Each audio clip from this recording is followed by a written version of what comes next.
Puss in Boots, arguably one of the best movies of 2022 and probably the best animated movie of the year, featured one of the most iconic villains of all time, the Big Bad Wolf, who in this movie embodies the personification of death, or the Grim Reaper. And you can probably tell this just from his garb and the weaponry he carries. Death's the perfect villain, almost. He stalks Puss throughout the entirety of this movie, and even though he gets the least amount of screen time out of all of the villains, he is the most terrifying. He introduces himself after Puss resurrects from his 8th death with a tune that he echoes throughout the film.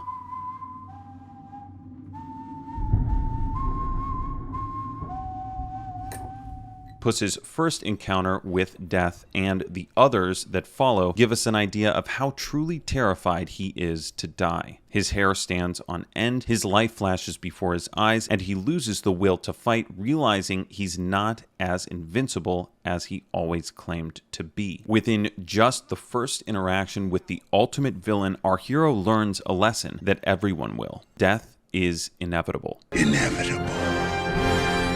A shocking realization to throw in the faces of the hordes of children that will view this movie. For us adults that are aware, we understand Puss's feelings in the face of certain mortality all too well. Every subsequent encounter Puss has with death seems to frighten him just a little bit more. And death, even though traditionally thought of as a specter tasked with efficiently severing ties between bodies and souls, allows Puss to run. He enjoys the chase because Puss has been so arrogant and cavalier with all of his past lives. Death revels in the growing fear this once mighty hero is accumulating. This fear reaches a fever pitch at the Cave of Lost Souls. Puss sees and interacts with all of his past lives that are encapsulated in crystal. They actually disparage him for being such a diminished version of his former self. Then enters death. Up until this point in the movie, Puss has thought that a big bad wolf, a bounty hunter, has been after him to claim the bounty for his head. But death finally reveals his true identity. I'm death,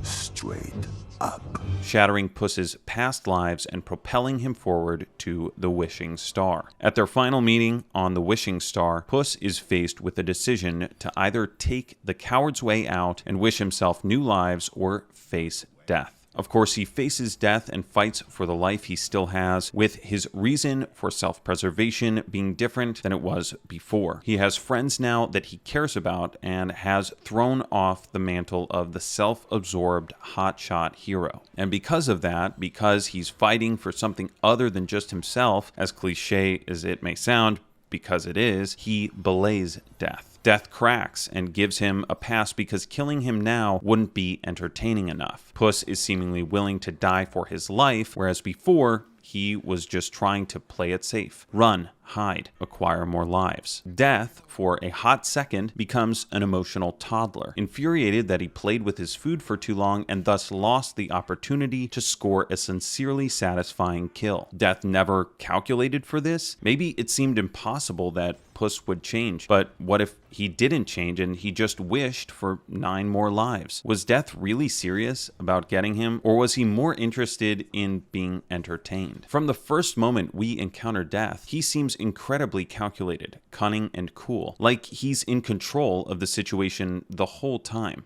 But clearly, he wasn't. This fact reduces Death a little, and thus justifies the title of this video. It's no longer satisfying for Death to kill Puss, and that's infuriating. He essentially gives Puss a rain check on dying and lets him go. Death, the inevitable, is able to be postponed, and it's his fault. That being said, he's still an incredibly effective villain because not only was he terrifying in this movie, but for most of us, he's also terrifying in real life.